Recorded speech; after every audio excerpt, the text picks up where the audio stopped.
नमस्कार, प्रभा साक्षी पॉडकास्ट में आप सभी का स्वागत है। आज के इस पॉडकास्ट में बात करेंगे कि कांग्रेस ने अगर अंग्रेजों के आगे घुटने नहीं टेके होते तो देश का विभाजन नहीं हुआ होता। तो आइए सुनते हैं आज के इस पॉडकास्ट को। लेकिन उससे पहले अगर आपने हमारे चैनल को सब्सक्राइब नहीं किया है तो जरूर कर ले, ताकि आप रोज ऐसे ही इंटरेस्टिंग और जानकारीपूर्ण पॉडकास्ट सुन सकें। देश ने भुगता विभाजन का खामियाजा। कांग्रेस पार्टी की ओर से बार बार कहा जाता है कि देश को आज़ादी हमने दिलाई, जबकि आज़ादी के आंदोलन में देश की हर गली, हर मोहल्ले और हर घर का व्यक्ति शामिल था। लेकिन कांग्रेस की शय पर इतिहासकारों ने स्वतंत्रता संग्राम के इतिहास को ऐसे लिखा कि सिर्फ नेहरू गांधी परिवार और कांग्रेस पार्टी के कुछ दिग्गज नेताओं के अलावा आज़ादी के आंदोलन में किसी और का नाम और योगदान नजर नहीं आता है। इसलिए आज़ादी के आंदोलन की सफलता का श्रेय सिर्फ खुद को देने वाली कांग्रेस को यह भी बताना चाहिए कि देश के विभाजन का जिम्मेदार कौन था। विभाजन के समय जो कत्लेआम हुआ और मानवता को शर्मसार करने वाली जो घटनाएं हुई, उसका जिम्मेदार कौन था। यही नहीं, यह भी बताना चाहिए कि देश के विभाजन के चलते भारत के समक्ष जो समस्याएं खड़ी हुई और जिनका खामियाजा आज भी देश भुगत रहा है, उसका जिम्मेदार कौन है। आज़ादी के समय हुए नरसंहार के लिए तत्कालीन कांग्रेस नेतृत्व को ही जिम्मेदार कहा जाएगा, क्योंकि उसकी अदूरदर्शिता की वजह से ही कई गलत निर्णय हुए थे। महात्मा गांधी धर्म के आधार पर देश के विभाजन के विरोधी थे, इसलिए वह आज़ादी के जश्न में भी शामिल नहीं हुए थे, क्योंकि यह वह आज़ादी नहीं थी जिसके लिए महात्मा गांधी ने लड़ाई लड़ी थी। महात्मा गांधी ने शांति और अमन चैन वाली पूर्ण आज़ादी की मांग की थी, लेकिन कांग्रेस के तत्कालीन नेताओं की वजह से उन्हें अपने उद्देश्य में आधी अधूरी ही कामयाबी मिली थी। आप आज़ादी के समय के घटनाक्रमों पर गौर करेंगे तो साफ प्रतीत होगा कि कांग्रेस के तत्कालीन नेतृत्व की सत्ता लोलुपता ही भारत के विभाजन का असल कारण थी।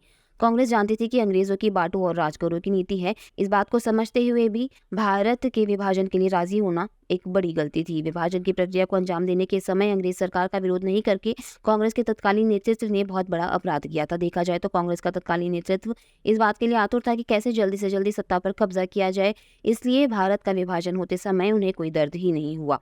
दर्द तो उन लोगों ने सहा जिन्हें अपना घर परिवार छोड़ना पड़ा, परिजनों को खोना पड़ा और संपत्ति से हाथ धोना पड़ा।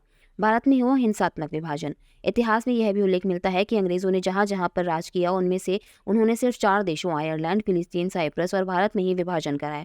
अंग्रेजों ने विभाजन के धार्मिक और नस्ली कारण बताए, लेकिन असल कारण उनके अपने राजनीतिक और सामरिक हित थे। अंग्रेजों द्वारा कराए गए सभी विभाजनों में भारत का विभाजन ही सर्वाधिक हिंसा से प्रभावित रहा। इसलिए सवाल यह उठता है कि अंग्रेजों की चाल समझते हुए भी कांग्रेस के तत्कालीन नेतृत्व द्वारा विभाजन का कोई विरोध क्यों नहीं किया गया।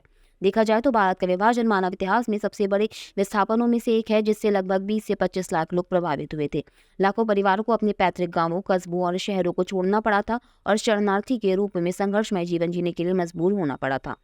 बहुत से विद्वान मानते हैं कि उस समय कांग्रेस ने सत्ता लोलुपता ना दिखाई होती और अंग्रेजों के आगे घुटने नहीं टेके हुए होते तो देश का ना ही विभाजन होता और ना ही लोगों को विस्थापित होना पड़ता। दरअसल अंग्रेजों ने कांग्रेस की किसी भी कीमत पर सत्ता पाने की आतुरता को भांप लिया था, इसलिए योजनाबद्ध तरीके से स्वतंत्रता की घोषणा पहले और विभाजन की घोषणा बाद में की थी। इससे भारत और पाकिस्तान की नई सरकारों के सर पर एकदम से शांति कायम रखने की जिम्मेदारी आ गई थी। जाहिर तौर पर दोनों ही सरकारें शांति व्यवस्था कायम करने के लिए तैयार नहीं थी। इस वजह से हालात बिगड़ते चले गए। देखते देखते दंगे भड़कते गए और जब पाकिस्तान से ट्रेनों में भरकर हिंदुओं और सिखों की लाशें आने लगी तो यहाँ भी लोग उन्मादी हो गए। यही कारण रहा कि जहाँ एक और पंडित जवाहरलाल नेहरू और उनके सहयोगी सत्ता संभालने में लगे हुए थे, तो दूसरी ओर विभाजन के चलते भड़के सांप्रदायिक दंगों को रोकने के लिए उस वक्त महात्मा गांधी बंगाल के नोआखाली में अनशन पर बैठ गए थे और स्वतंत्रता दिवस समारोह में भी शामिल नहीं हुए थे। उस समय के हालात के बारे में जो इतिहास मिलता है वो बहुत ही भयावह है।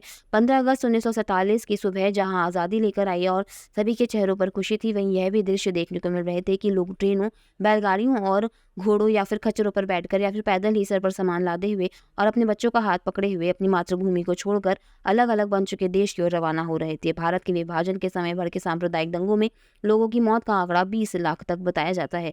देखा जाए तो उन दंगों में ना जाने कितने परिवार बिछड़ गए, कितनी महिलाओं को अपनी इज्जत से हाथ धोना पड़ा और कितने ही लोगों के शरीर के टुकड़े कर दिए गए, कितने लोगों के घर लूट लिए गए और या फिर फूंक दिए गए। तत्कालीन सरकार और प्रशासन बस शांति की अपील करता रह गया था। तत्कालीन राजनेताओं की यह सबसे बड़ी नाकामी थी कि ना तो वह देश का विभाजन रोक पाए और ना ही कत्लेआम। लेकिन सवाल यह उठता है कि क्या उस नाकामी का श्रेय आज की कांग्रेस लेगी। इसके साथ ही विभाजन प्रक्रिया में बढ़ चढ़ कर भाग लेने वालों से एक सवाल यह भी है कि पंडित नेहरू के राज में 1962 की लड़ाई के दौरान जब चीन ने भारत के काफी बड़े भूभाग पर कब्जा जमा लिया था और तत्कालीन केंद्र सरकार कुछ नहीं कर पाई थी, तो उसके लिए किसे दोषी ठहराया जाए।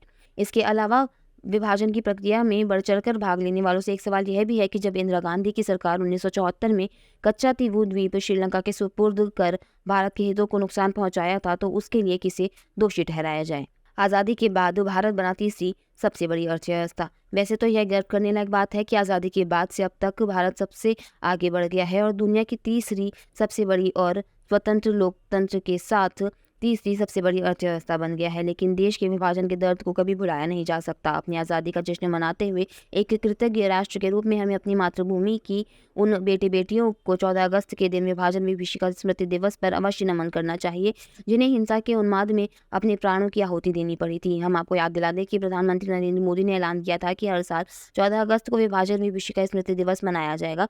विभाजन विभीषिका स्मृति दिवस मनाने की घोषणा के पीछे उद्देश्य यह था कि वर्तमान और आने वाली पीढ़ी विभाजन के दौरान लोगों द्वारा झेले गए दर्द और पीड़ा को जाने। देखा जाए तो विभाजन विभीषिका स्मृति दिवस हमें भेदभाव, वैमनस्य और दुर्भावना के जहर को खत्म करने के लिए न केवल प्रेरित करता है, बल्कि इससे देश की एकता, सामाजिक सद्भाव और मानवीय संवेदनाएं भी मजबूत होंगी। बहरहाल, भारत को 15 अगस्त 1947 को ब्रिटिश शासन से आज़ादी मिलने पर स्वतंत्रता की मिठास के साथ साथ देश के विभाजन का आघात भी सहना पड़ा था।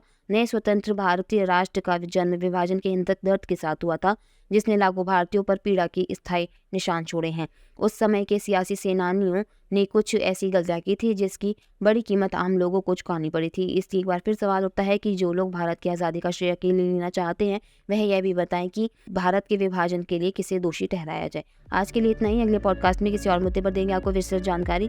तब तक के लिए जुड़े रहें प्रभा साक्षी के साथ।